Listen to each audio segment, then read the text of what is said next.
name is Anna Bateson, Public Information Officer with the Northern Rockies Team 1.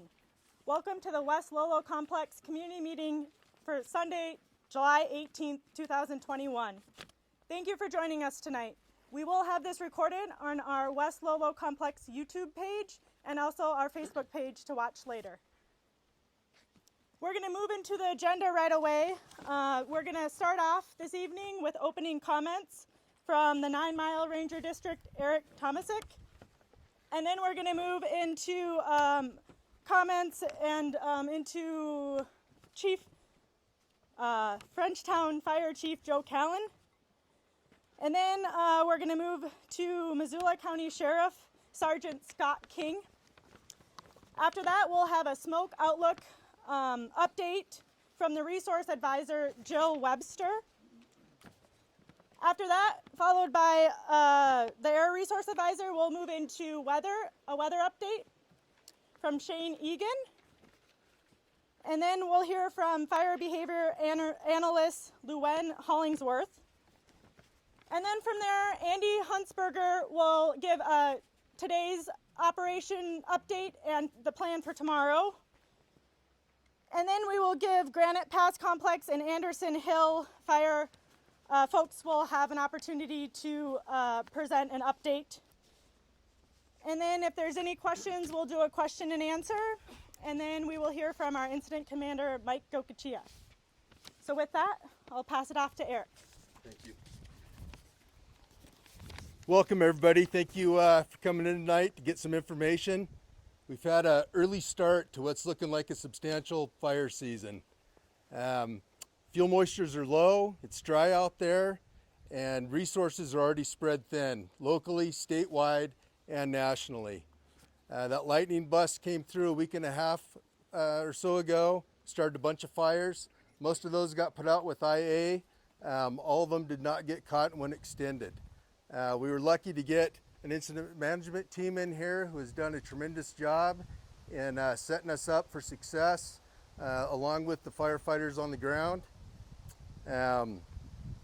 Without a lot of rain and no more starts from human caused or lightning, it's looking like we're going to be in for a long year. I want to thank the incident management team for doing what they've done so far to get us in a better position. Also want to thank Frenchtown Fire for helping to put out several fires on the forest, as well as all the other fires they put out, and thank Tarkio volunteers who have done some excellent work. The incident management team we have in here right now is one of the best in the business. They're going to share some information tonight on the West Lolo Complex, including Deep Lookout, Siegel, and other fires in the West Lolo Complex. We'll also share some information on the Granite Pass Complex, and we'll stick around and answer questions as long as we need to afterwards. I do want to say that there's some things you can do yourselves proactively for fire seasons like this. You can try to fire harden your own private property to give firefighters a better chance when we have a season like this, and you can support your local fuels management projects when we're trying to set ourselves up to do this kind of business. With that, I want to say thank you to the incident management team, thank you to all the rest of the firefighters on the ground, and thank you to all of you for coming in tonight.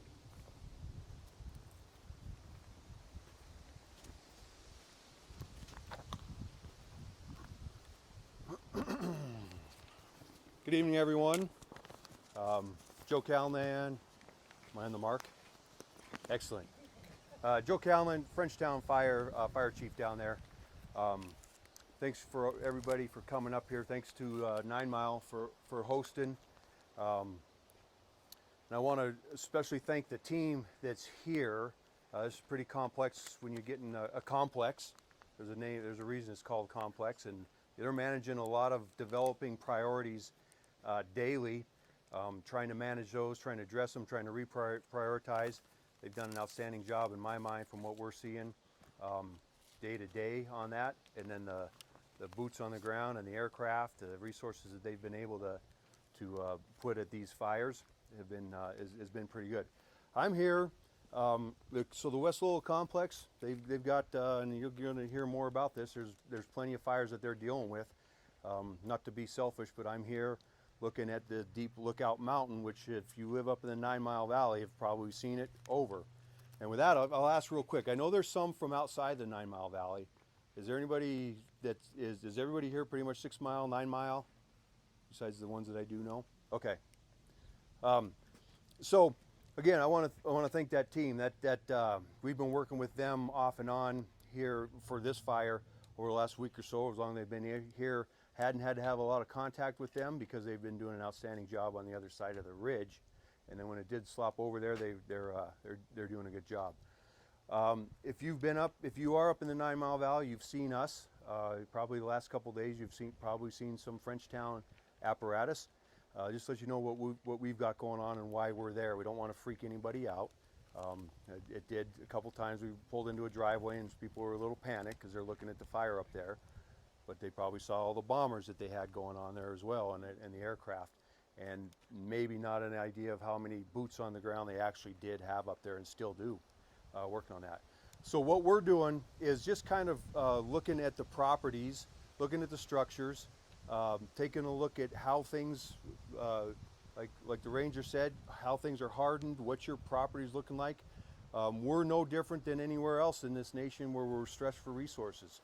If something's going on in any neighborhood in our district, Frenchtown Fire is a pretty big district. We're focusing on this right now because it's at the back door, but it looks like it's looking good.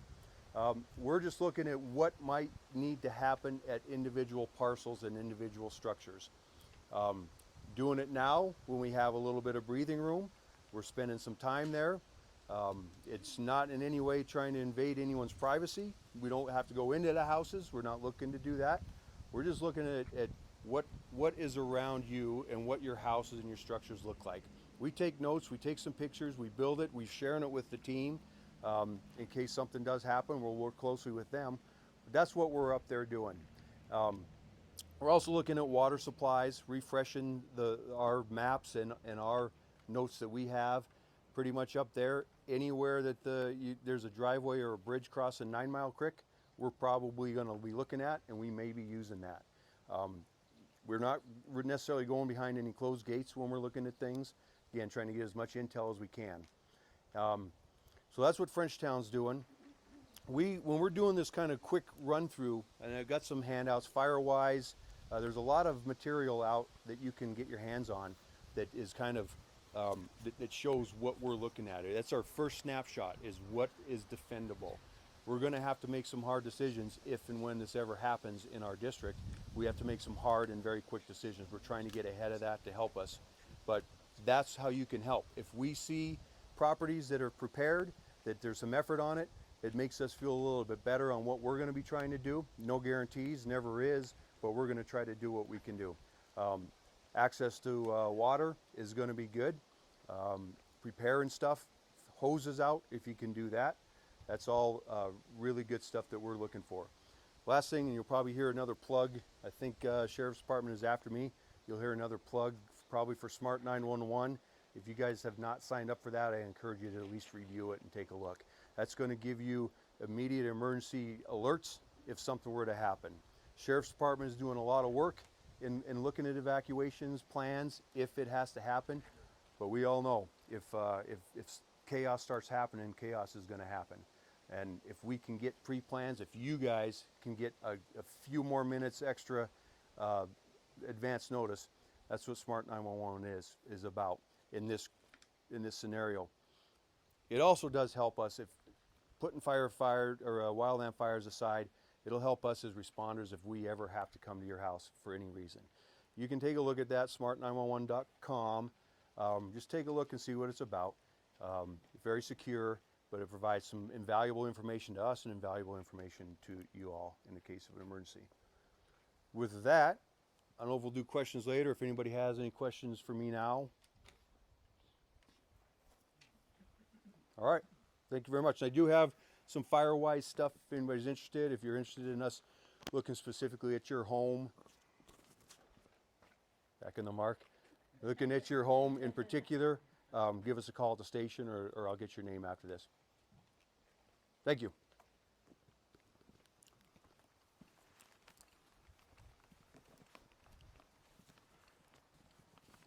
Good afternoon, folks. Sergeant King with the Sheriff's Office. Here on behalf of Sheriff McDermott tonight, just kind of give you a rundown on our responsibilities and our actions that we take in these. Can you talk a little louder? I will try. I've been yelling all day, so I'm running out of voice, so bear with me, okay? So ultimately, we just basically work with the fire department, work with Incident Command to try to help get you guys notified. Our primary job and concern are your guys' personal safeties. So part of that comes into a lot of pre-planning. We'll work up to and before, obviously, any warning notices or evacuations to kind of pre-plan the area. We'll do some mapping, get some addresses, work with the fire department to help identify anybody that has a special need that might need additional time or support getting out of their homes when that time, if and when it comes. Basically what we'll do, in like better part of last week, is we take a map, get a bunch of addresses, verify those addresses. We'll, like the chief said, we'll drive the area, get out, kind of hard proof everything, see you out in the yard, we'll talk to you, visit with you. Don't hesitate to flag us down and ask questions. Again, Smart 911 is a super valuable tool for us to get you guys notified, especially if we get to that warning or evacuation notice point where we need to get in touch with you guys. So please, again, I highly recommend you guys downloading that. And that's pretty much really it right now. Any questions for me? Okay. No, I'm sorry. You're good.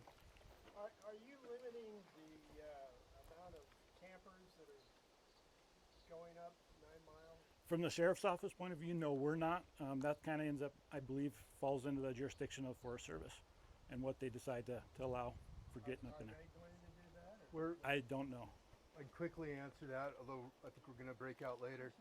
We are going to stage 2 fire restrictions, which has to do with open flames primarily or combustible engines. We're not shutting down the forest at this point to recreation. That can happen. It's fairly rare. We're not there right now. I will tell you, as part of our pre-planning and driving up there, that's one of the things we will identify are those campers and where they're at and locate them and plot them on the maps we have.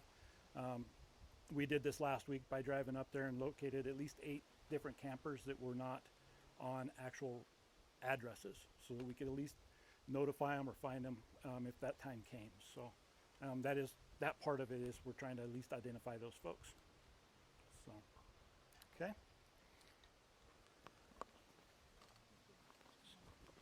Yeah, so just a reminder, we will have an opportunity for question and answers at the very end. We'll give everyone an opportunity to speak.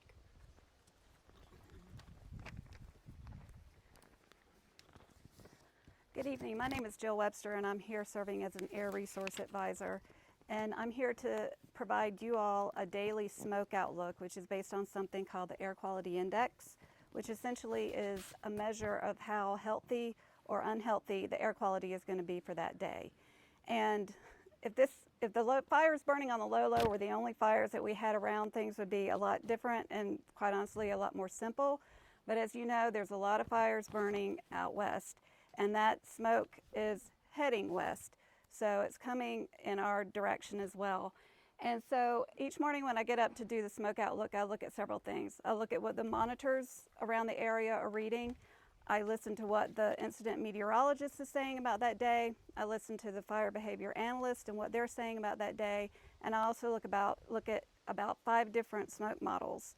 And I just have one example of one of the smoke models up here that I look at. This is called the HRR model, which stands for High Resolution Rapid Refresh.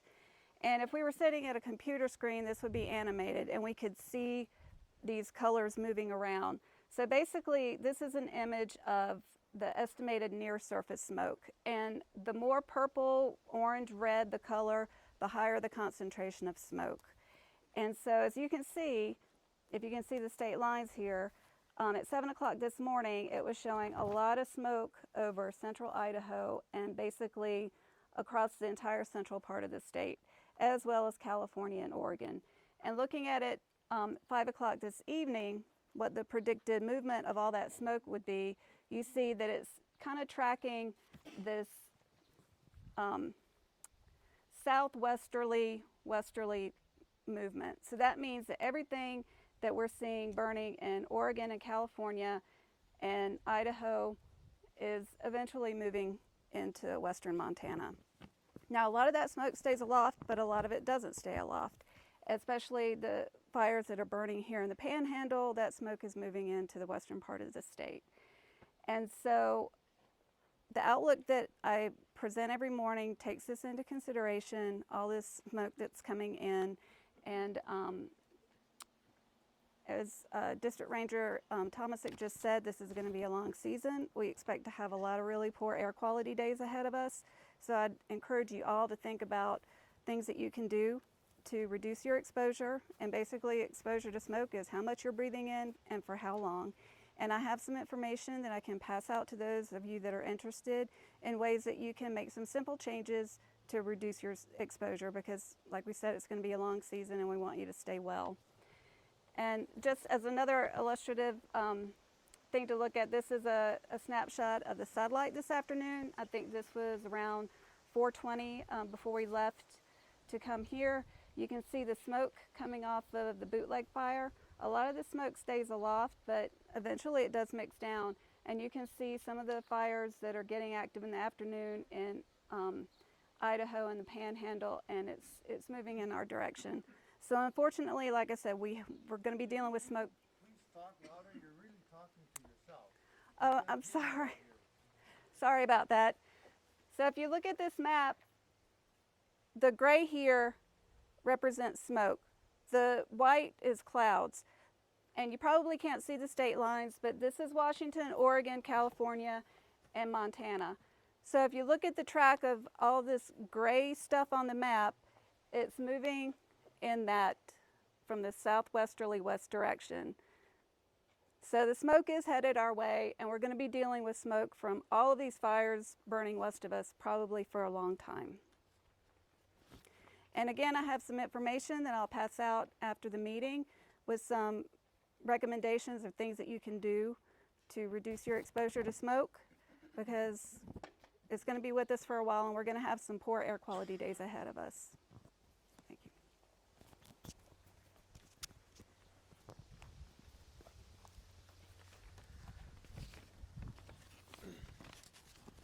Good evening. My name is Shane Egan. I'm the Incident Meteorologist Trainee, IMET for short.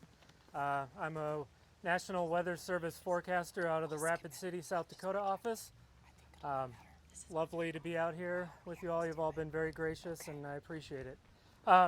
Just going to talk about, well, for some of you who may not know what the IMET program is, has anybody heard about it at all?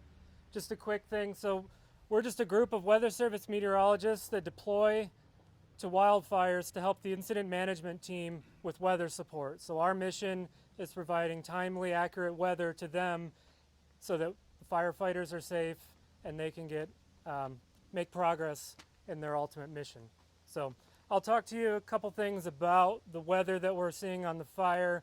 And as Jill mentioned, I do want to point out our main concern coming up, and I'll walk over to the map here.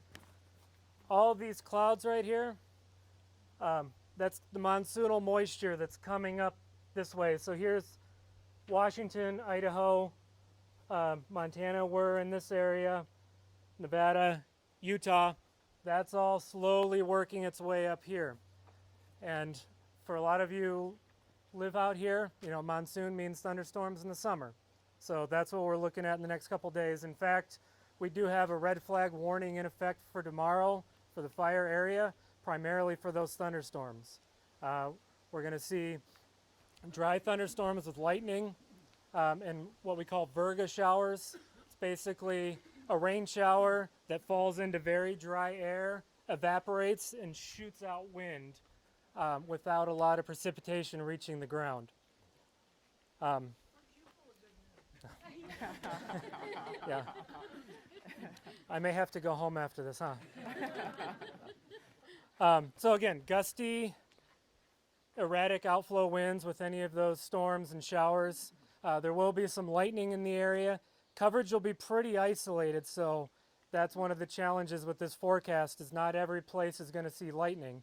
and it's up to us. We kind of set the stage for them, and then it's up to us to monitor and react when we see things day of as they're progressing, and notify them so that they can get their people in place or out of the way, really. We could see a little brief localized heavy rain. These might be pretty small. You could get a little intense rain with it, but generally tomorrow pretty dry. And that'll continue into Monday night. And then increasing as that moisture moves up, we'll see increasing chances Tuesday into Wednesday for thunderstorms. Kind of a mix of wet and dry, maybe a little more wet than we've had recently. But again, lightning, gusty winds, outflow winds are the main concern in the next couple days. Active weather pattern, a lot of uncertainty, storm coverage, things like that. And I'd also caution, if any of you are outdoors, hiking, boating, fishing, you'll want to be weather aware for those lightning strikes, because they can strike away from where the storm actually is. So, and with that, thank you.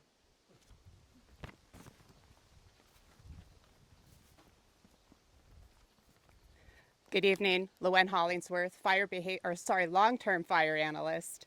I'm going to talk about how we predict fire behavior. So we can really predict fire behavior by the interaction of 3 different criteria. We call it the fire environment triangle. So that's weather, fuel, and topography. And so Shane just told you a little bit about the weather yet to come, and so I'll really hit on the other 2 factors. So fuel, we start to look at a couple different things. I have some what we call ERC indices over here. This is the energy released component, and it's a great indicator for essentially the power of what's the energy that's like in those fuels. It's a great indicator for long-term dryness. And so what we have here is what we call a SIG, and this is a combination of 2 weather stations right here in the 9 Mile Valley. One of them right here in 9 Mile next to the ranger station, and the other one is the Pardee ROS, which is kind of out, it's a mid-slope station, kind of out towards St. Regis. And as you can see, these might be a little crunched together. I tried to make it pretty visible, so sorry if these lines don't jump out at you. But this black line is this year. And you can see that we were tracking, somewhere in between average and maximum with some up and downs. Right now, we are currently right here. This red line is the maximum that's ever been recorded at these 2 stations. So right here in the 9 Mile area, you can consider yourself kind of at maximum for what we have ever seen for dryness in the fuels at this time of year. The green line is 2007. So for those of you folks that have been around for a while, you may remember the fire season of 2007. It was a pretty significant year. The blue line is 2017, which was a very significant year on the Lolo National Forest. A lot of acres burned. Over here I have an ERC for Thompson Falls. It's pretty much this, you'll see the same trend where it was bouncing around a lot earlier in the season, but right now at Thompson Falls, we are actually setting record ERCs. So for this time of year, we have never seen the fuels this dry. The reason why our ERCs are so high is a combination of a couple different factors. So our 1,000-hour fuels are at record low. What's a 1,000-hour fuel? It's that dead stuff on the ground that's pretty much the size of your leg or bigger. So that bigger stuff, record low. Our live fuel moistures, including grasses and shrubs, are also at record lows or setting new record lows. The topography, the 3rd part of the fire environment triangle, we really look at aspect, elevation, and slope. So aspect, as you guys well know, the vegetation on the north slopes is a little bit different than what's on the south slopes, right? So in just the time we've been here, that west aspect of the Deep Lookout fire has actually become available to burn. So where those live fuels were kind of more inhibiting growth to begin with, now they are contributing to growth on that west side. We are not seeing that on the east side of 9 Mile, so those fuels are a little bit behind the west side just because of the afternoon sun. The north slopes, up especially on the Thorn Creek fire up by Thompson Falls, that's still holding. So we're not seeing the fuels on that north slope contributing to fire spread yet. That will change in the coming weeks. So probably 2 more weeks, those north slopes, we're going to start to see some fire growth, and those it will start to really amp up what we've seen based on the past couple weeks. The other two aspects with topography are just aspect itself, so essentially the vegetation, but also slope. We know fire burns faster going uphill, so steeper slopes, you can expect under the right conditions a higher rate of spread. So now just to talk a little bit about the two particular fires where, that we still have under our command. The Deep Lookout fire, started down in here, and it grew to the northeast, not an atypical movement for Montana, and that's because we tend to have west-southwest winds. So as this fire was on this side of the 9 Mile Divide, it was just aligned with those winds, and it pushed it right up, and then we eventually had a spot over here. This fire is looking pretty good right now. My only concern is right here in Malley Gulch. This is kind of where we still have some heat left in here. It's really going to be tested with the winds we have today and the winds we have tomorrow. Essentially, what we're most concerned about is those winds picking up an ember, taking it outside the line, and creating a new spot fire or multiple spot fires. For thorn, this is kind of starting to look like a hermit crab, okay? So I'm gonna walk you through the hermit crab. So thorns started, right down about in here in the Thorn Creek drainage, and had really good fire growth on the 8th. That was actually the day that the team in-briefed. Since then, we've actually had pretty moderate fire behavior. We haven't had, real significant winds in there. So Thorn Creek has just been slowly backing down the drainage. Of course, we have the Winnemucca fire. These are almost grown together, so we're really happy when we can just go to one name, because the Thorn Winnemucca, that's a little bit of a mouthful. So this fire is continuing to just back down the drainage, and we have these two fingers up here, which are kind of the claws of the hermit crab, right? And these west winds, because these are more high ridge tops, are just kind of slowly pushing this, these claws and expanding these claws.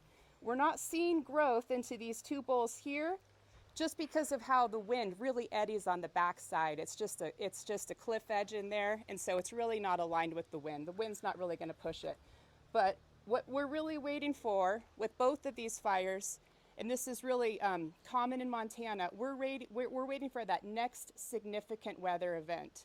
So that could be a thunderstorm that brings outflow winds that throws spots, in multiple directions from where the fire is now, or maybe a cold front that really pushes a finger of the fire out in a direction where the fire wasn't. Thank you.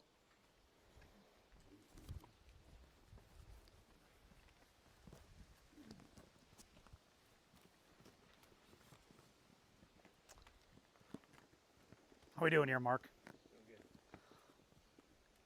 Good evening. My name is Andy Huntsberger, and I'm an operations section chief with Northern Rockies Team 1. And we're the current incident management team that's assigned to the West Lolo complex.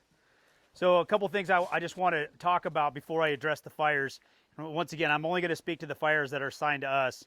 But it's important that I tell you before I talk about the specific fires that were given to us, just like it was brought up here earlier from Eric Tomasek, the ranger, is there was many fires that were started, both on the Superior Ranger District, Plains Thompson Falls, and no different here at 9 Mile and the surrounding area. So there were numerous fires about 10 days ago or so that were started.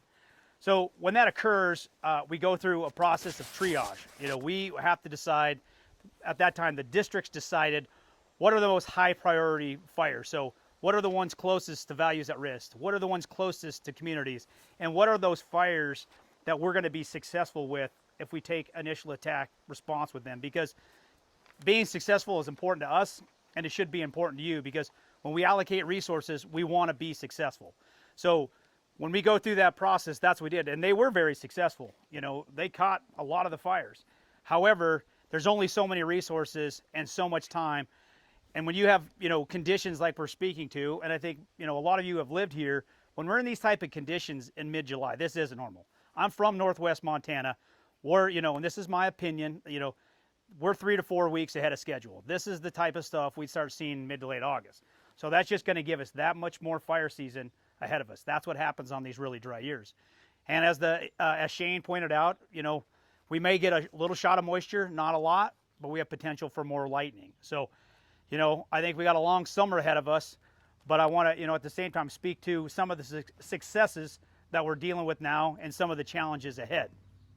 Once again, I do think it needs to be mentioned that the districts did an excellent job, along with the fire departments, everything in the area, picking up a lot of these fires. It wasn't an easy task. And a lot of these fires that they caught, they weren't a few-hour event. They were a multi-day, and I'll even talk to you about some of the fires that we dealt with, the challenges associated. So I'm going to start down here. I'm going to move over here to Deep Lookout and over here at Superior. So there were you got the Deep Lookout fire here, which is southeast of Superior. Superior's up here. But there was another fire right outside of Superior, the Sunset Fire, that grew to about 20 acres that we have contained and turned back to the district. So that's one of those fires that was dealt with along with many others that was originally delegated to us. So after we dealt with that fire, and we picked up another initial attack while we had helicopters flying that somebody spotted. So that was addressed, very quickly as well. So then it just kind of points to, we're not just dealing with this fire, we're dealing with other fires and other fires as they start. So that's the kind of picture I want to paint for you. So we move over here to Deep Lookout Mountain. I'll first and foremost say it's not going down easy. It's put up a lot of fight, but it is really in a good condition right now. We have line, pretty much all the way around it. We have containment lines in a few places, but we have boots on the ground and line around it and hose lays. There's crews up there right now mopping it up. We're still using helicopters. We don't use helicopters to mop up, so that just tells you we still have heat. The heat is interior because it's still relatively early this time of year at higher elevations, so you got a lot of green vegetation. The dead stuff's burning, but some of that live fuel still isn't, so you got a lot of spots. That isn't necessarily good for firefighters. When we like stuff that burns cleanly, you get full combustion. When you have all these spotty fires, it's just that much more work to mop up. Plus, when you have these really dry conditions, it takes that much more water to mop up. And then some of the other challenges we deal with at times are thermal belts, where it stays warm at night, so we don't get that RH, that relative humidity recovery, creates more challenges. All that being said, things currently at Deep Lookout Mountain, which is just to the west of us here, is in really good shape. Even today, we definitely had some concerns with the weather. It's hot, dry, and windy. Those are not the three things we like coupled together when we're getting in mid to late July, but so far, so good. I'm hopeful, and I'm fairly confident. I'm not going to say confident that Deep Lookout Mountain is headed in the right direction. Once again, that's not a guarantee, but we still got folks on there. We're going to continue to mop up, and there's going to be people on that fire for a while for the reasons why I stated. You got a lot of unburned vegetation, potential for spotting. We're going to need to keep people there on that fire, so we make sure it doesn't move outside those containment lines. I'm going to move over here now to Thorn Creek. And one other thing, just to the north of that, there were a couple other fires. There was the Seagull Creek that was mentioned. That fire is now 95% contained. We've pulled the remaining resources off of that, and we're going to keep it in patrol status, but we turned it back to the Plains Thompson Fall District. We also addressed a couple other fires. Sheep Creek, which also is patrol status now, and Quinn's was another smaller fire right behind Quinn's Hot Springs, also in patrol status, and several fires to the north of the Thorn Creek fire. You see them up here, Deep Creek, Upper Graves, Cataract, all these fires that are all in patrol status now. That the team and the local district played hand in hand picking those fires up. So the one that's really left up there, and we're not going to refer to it anymore as Winnemuck and Thorn, it's Thorn Creek. They've grown together now. So as Lewin was pointing to, it got a little more active up there today. Nothing crazy yet, but it's just continuing to move down the hill. And one of the reasons what's causing that, not only being hot and dry, is that vegetation's continuing to dry. And that's only going to occur more as we head further into the fire season here. You're going to get more drying at that higher elevation. But on the north slope, it's not currently burning yet because that vegetation's not available to burn yet. But as you move through the fire season, it's going to. So Thorn Creek is currently, right around 1,600 acres. We are not going to go up there and put that fire out in its current location. It is a full suppression fire like all these other fires, but that's not a viable strategy. The amount of people we would need for how rocky and steep it is, and the risks to firefighters and the exposure is just off the charts. That option is gone. We will not be doing that. So what we are doing, though, is going with an indirect strategy. And what I mean by that, we're up here using equipment, prepping roads, and we've come back here up the west side of the west fork of the Thompson River, and then the Thompson River proper. And then we've been working with a lot of private property owners because we really feel like the toe of the slope down here is the best place to be. So almost all of the private property owners, which I want to say thank you to so far, have been agreeable to let us go ahead and move and put equipment on their property, build control lines, and start preparing for what we see is this fire moving down the hill. And with that being said, we're not really planning on just watching it. We are for right now and monitored by ground and air. But as we move into the, more into the fire season, as the days and weeks go by, we will be looking at making some ignition operations to slowly walk that fire down the hill so it just doesn't all of a sudden get an east wind or a northeast wind and start pushing it. So we're still trying to figure out when the best timing for some of those actions are. But for right now, we're creating indirect lines out there that we think are viable options. And one of the reasons why we think it's a viable option, if I jump over to this map, these are all the old fires. And this is from 17 at Deep Creek. This is Copper King from 16, and we don't think it'll move for there. This is Spruce from 14. And then all these other polygons you see up here are all prescribed burns that went over the top of helicopter logged units. So when you look at a map and you say, well, what are they going to do to stop that? There's been a lot of fire activity and a lot of harvest and prescribed burning activity in this area as well. That's why we're going with the strategy we're at. And like I said before, putting firefighters in very steep rocky terrain, even way more so than Deep Lookout Mountain, is way too many people and way too much risk for what I would say would be more or less an impossible task that wouldn't be successful. With that, that's all I have, but I am going to step back up here in a few minutes if you have any questions for me, and I'll do my best to answer them.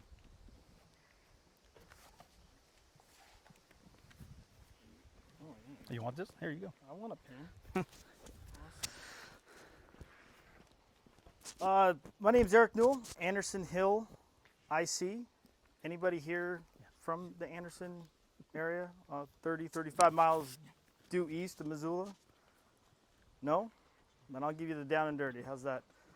This is our fire over here on this map. It initially started about 1530, 1550 on July 15th. It was initially reported. It is on Montana DNRC and also Montana BLM land. So we just happened to be mobilized up here on that day, and then the next day we were assigned to that. So my name, back up a little bit from Nevada IMT Type 3, Team 4. It's a mouthful, I understand. I'm sorry. But basically the fire started in this area approximately, made a good push to the east, southeast with the winds, atypical as I'm coming to find out, normally out of the west, southwest. So it was pushing it down. The first shift, they were able to get a few engines and a local hand crew, I believe. Trapper Creek was up there putting on some line.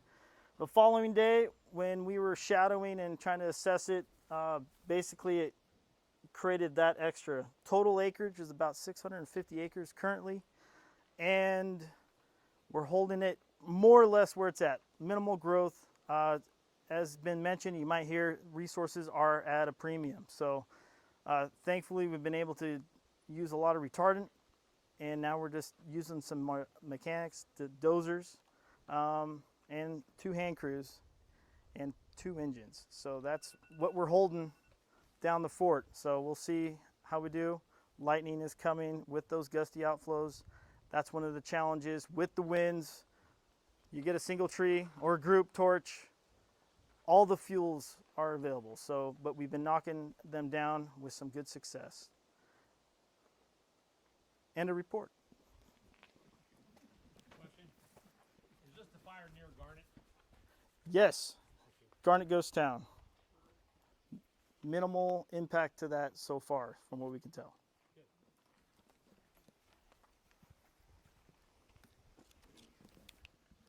Good evening, everybody. My name is Nick Elmquist. I'm the Operations Section Chief on California Incident Management Team 15. It's a Type 2 team that's managing the Granite Pass complex. For all of you that aren't familiar with where that fires or those fires are burning, It's just about 30 miles south of Lolo on Highway 12.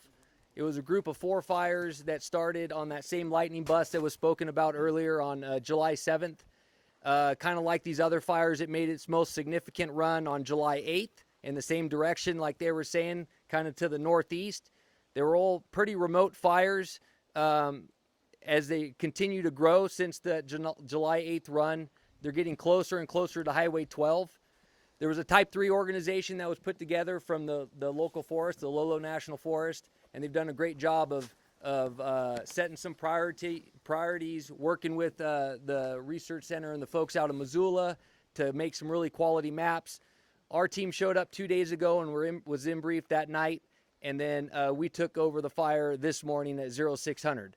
So the complex is made up of 4 fires. The largest one is the BM Hill fire. We have a map over there that if you have any specific questions we could look at, but it's about 1,400 acres. The Shotgun fire is the next biggest. It's about 165. The Lolo Creek fire is 127 acres, and that's the one that's just off. It's about a quarter mile off of Highway 12. It's the closest one to the freeway that you can see if you're going along that road. And then the Boulder fire, which is the most remote, and it's about 7 acres. So due to all the things you've heard tonight, the critical fuels conditions, the weather, early in the season, all the activity across the nation really, they prioritize, just like Andy was saying, how you prioritize when you get a lightning bust on a district. They do that at a national scale, and that's how they start prioritizing who gets resources. So one of our main challenges over there, other than all the weather and fuels conditions that we were talking about, is just the limited resources that we have on the fire. So we're going to, the really only option that we have there is an indirect strategy, like Andy had said. So we're focusing our efforts on prepping any values at risk along mostly Highway 12, which includes Lolo Hot Springs, if you're familiar with that area, and Granite Hot Springs. And then there's some miscellaneous Forest Service campgrounds and private withholdings. There's a few remote areas, Judge's Cabin, which is off Granite Creek, that we've had folks in there prepping around and pumps, making sure that all those values are protected. And then really just kind of strategizing on a long-term event, working with some of the long-term planners out of Missoula and looking at realistically what makes sense. This fire is probably going to be around for a while. And when conditions change, making sure that we have a plan that could be realistically implemented. We do have an evacuation warning for the area along Highway 12, pretty much from the Lolo Visitor Center, which is also the Idaho boundary. Kind of a side note, there's always challenges when you come to fires from out of the area. This one has some unique ones. It's burning both in Idaho and Montana, but also there's a time change there. So it took us a day, because if you go out of Lolo Visitor Center and go right, you lose an hour. But if you go left, you're in Idaho time. And we didn't realize it until a lot of people even have smartphones or smart watches, so it'll automatically change. So it makes it even more difficult. So luckily I have one that I could manually set. But those are the sorts of things that, when you're from out of state, it takes a few days for us to get situated and get our feet under us. But, one of the best things about being on these incident management teams is we get to travel around and help people out, and we get to see some beautiful areas. I know it's easy. You take places for granted where you live, but you guys sure live in a really, really nice spot up here, and everybody's always hospitable. So we plan on being here for a while. I'll be around the map if there's any questions, and you guys take care. Thanks.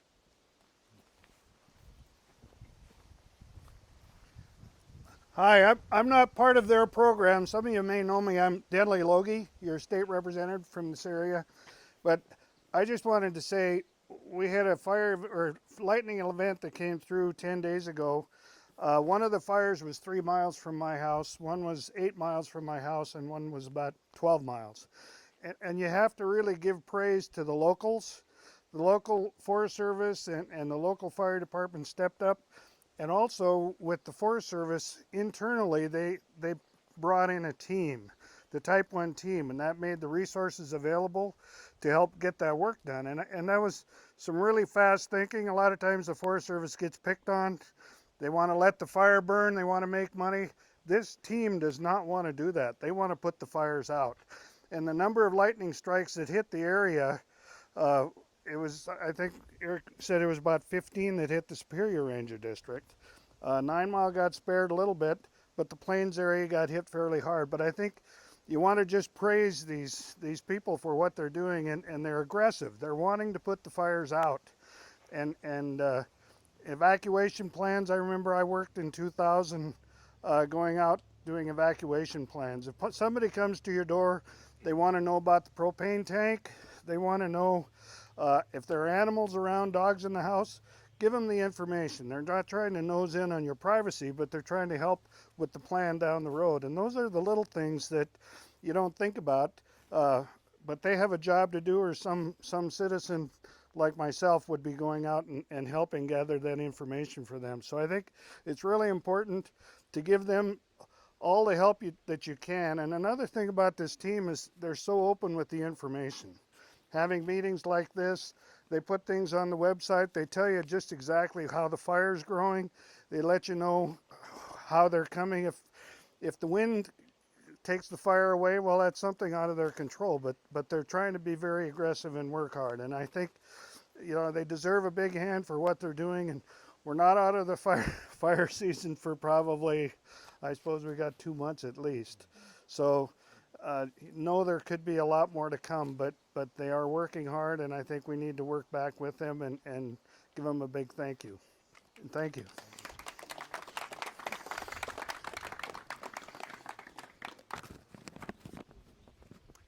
So with that, we do have time for a few questions. And as a reminder, all of our speakers will be around after this meeting for additional questions and discussion. So if you have any questions, feel free to raise your hand and I'll repeat the question for the recording and we'll get it answered. On Smart 911, cell service is either non-existent or spotty up here. Will it call home numbers? Or will it be overridden somehow and get to a phone that doesn't have cell service? So the question is regarding, I'm going to come up here so we can get the recording in. So the question is regarding Smart 911. A lot of times cell service is non-existent. So the question is regarding how do they get the program? How do they get alerts? So I'm Nick Holloway. I work with the Missoula County Office of Emergency Management, and we're the ones that have Smart 911 and provide it to you guys. If you have a landline, do you have a landline? Your landline is in there. So all landlines are automatically in there. If you have a cell phone, it's not in there. It's a voluntary sign up for people with cell phones. And that leaves a gap in emergency alerting. So please do sign up. If you don't have cell coverage where you're at and you don't have a landline, please know who your neighbors are and help your neighbors out quickly if something occurs that way. And pay very close attention to whatever fires are close to your house. Thank you. You know, what is the time frame for evacuations? So the question is, what is the time frame for evacuations?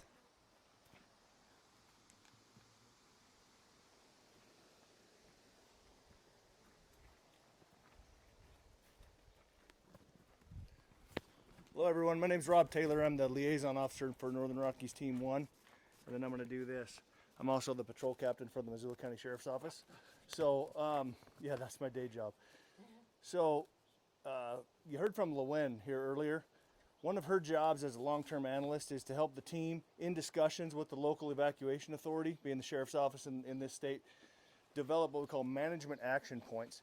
They're both physical places near the fire, for example, and they're also based on fire behavior, weather, all those kind of things. So when operations see certain fire behaviors and advancement of a fire, it gets near a management action point, that cues the team to enter that discussion with the Sheriff's Office and talk about whether it's time to give an evacuation warning, and then further down the line, maybe an order.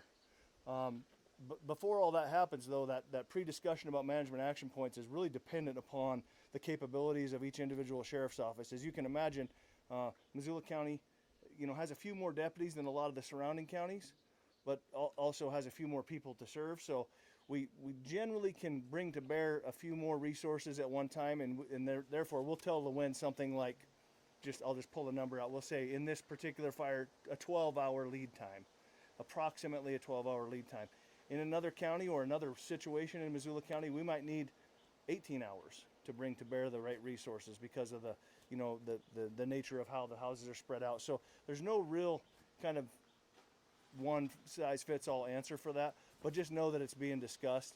And when we give you a warning, depending on fire behavior, of course, we'd like to give you 12 to 24 hours before we came back based on the fire behavior, but it's totally dependent on fire behavior. So it can happen that we come to do a warning, and in the middle of doing that, we say, look, fire's really aggressive right now. We've got an unusual weather pattern. Let's just convert that to an order. We need you to get out. So as everyone's kind of talked about, Nick and everyone, it's the time of year to be ready for this kind of stuff. You know, this fire's on the hill, and we all think we know what's going on, but when a lightning bust happens between that fire and your house, it might be time to go. So it's just the time of year to have your stuff ready, have your important papers packed, be thinking about a plan that you can implement pretty quickly for your animals if you have stock, all those things. It's time to do that because there's really no way to buy time when it happens. Hope that answered your question. Yeah. Quick follow-up. Thank you. Yeah, and when we're talking about deep lookout, when it crossed over into 9 Mile and Corner of the Hill, that discussion started. We didn't recommend, once again, the sheriff's office does the evacuation orders, but that discussion happened, and due to fire behavior, we just didn't think it was there yet. And once again, we were able to get around that fire. But that's when those conversations go, because we don't want to delay, but at the same time, we don't want to get into this yo-yo. Well, yeah, you're in a warning, but it's not doing anything. So we want to be out in front of it. And as soon as we start, tripping those trigger points, those management action points, that's when we start those discussions with the sheriff's office. Plus, they've got a whole breakdown of zones and things like that of like who's effective. So there's a lot going on in the background, but I assure you, when we see the fire behavior, we see the activity, we don't delay. But I'll say it again, we don't want to cry wolf either if we don't feel we're there yet. So. Are you finding that the fires are not lying down at night? They've been doing all right. I mean, I don't think we've had, Luann can chime in more. We haven't had a great deal of activity at night, but I think we haven't had real, the thermal belts haven't set up like, when that happens. So we have been getting some recovery. I wouldn't say it's been great recovery. Andy, can you repeat the question for the folks? Yes, they wanted to know, the question was, were the fires laying down at night? And I would say today, for the most part, yes. The ones I'm talking about are Thorn Creek and Deep Lookout Mountain. If it does get to the point that the management actions are that we do need an evacuation warning or an order, and we have Smart 911, is that going to be where it's going to be first triggered, or do we physically have someone come to our property and let us know? I can have the sheriff's department address the mechanics, but I'll address the side of the incident management team. When we hit those trigger points, those management action points, and we think, okay, it's not only has to hit those trigger points, it's got to be moving. At that point, we make a recommendation to the sheriff's department, and they take it from there. I don't know how the mechanics of the 911 system works with that. I don't know. They can speak to that. But that's how it comes from us. We make a recommendation to the sheriff's office on where we think it's at. They take that information and move forward. But the specifics of the program, they have to address. I apologize. I couldn't hear you. Would you repeat it for me, Phil? I just was wondering, if we have access to the Smart 911, is that going to be the first trigger for an evacuation warning? It's going to be your first notification. We're going to come up ideally and get face-to-face with everybody, especially at the warning sign, so we can give you guys good, intelligent information that help you guys make decisions and facilitate what's coming next. So does that answer your question? Okay. All right, with that, we'll wrap it up with Incident Commander Mike Gokachia. And as a reminder, all the speakers will be around if you have further questions. Okay, thanks, Ann, and thank you, everybody, for coming out tonight. I really want to extend our appreciation for giving us the support you've given us the last 10 days. As you heard when we came in here, there was a lot going on. We've choked it down to 2 fires, one of which we're going to hopefully take off the map and hand back to the district. The other one that Andy talked about on Thorn is going to be here for the rest of the season, but we built a good plan. We're putting lines in place, and we're preparing for when that does come off the mountain. So I'm going to talk now about a couple things going on outside and off the map so you all understand where we're at within the fire season of 2021, or fire years we call it, because a lot of us have been, it didn't even seem like we got a break this winter because we went clear into last fall. Some teams ran clear through Christmas, and then here we are right back at it again. This is my team's second mobilization of the year just in the Northern Rockies, and that is the earliest that I ever recall a Type 1 team being used in our geographic area. So first, let me talk about the Northern Rockies geographic area and what it covers. It's North Idaho, all of Montana, and North Dakota. Over our geographic area, they call it a Geographic Area Multi-Agency Coordinating Group. They have been fully mobilized and activated, and they sit here in Missoula. And just like I look at the area the forest gave us and the fires that I have under my delegation of authority, they are looking at all the fires every night across that whole geographic area, and they are making priorities on what is the most important fire that needs those critical resources to do a mission to protect whatever the values at risk are. And then the other ICs like Eric and your boss from California, we get on calls every morning, and we have to make our case and argue for what we have going on and that we need certain resources. For our team, when we first got here, we were pretty lucky because we made the case. We got the 3 hotshot crews, a couple Type 2 crews, and we've been able to put a handle on Deep Lookout so far. But as I sit here and speak, they're also calling us now, needing us to try and free up whatever we can to help with other emerging incidents. And then the other thing I want to say and extend my thanks to these other teams, because when we were first mobilized, believe it or not, the forest was talking to me to see if I could extend my team clear down to the Granite Fire, and in Idaho was calling to see if we could take some fires in Idaho for them. And yeah, we can usually cover a large area, but we can break, and I have to watch my team. They're kind of like a rubber band. We can stretch pretty far, but there is actually a breaking point. So I'm really glad these guys were available, and they were able to come up and help take some of those fires for our region and specifically our team. Otherwise, I think I'd be telling you a different story here tonight. So when you go to the national level, across our country, we use a 5-level system. We are at preparedness level 5. That is the highest it can go. That means other geographic areas like the Northern Rockies are experiencing severe fire conditions. They have multiple incident management teams mobilized on large incidents. And I think that the smoke presentation highlights that we're not the only ones with fires burning on our landscape. So what does that mean? It means we are at max capacity on what we can take on. So I work for the Forest Service in my day job. My boss basically issued the chief of the Forest Service issued the letter that basically tells all supervisors it's pretty much all hands on deck for the rest of the season. So we're taking measures in our own hands to basically pull up everybody we can that can help us with the effort. But like you've heard, we are way ahead of schedule, as Andy said. I would agree with him. We're probably a month ahead of schedule in the Northern Rockies.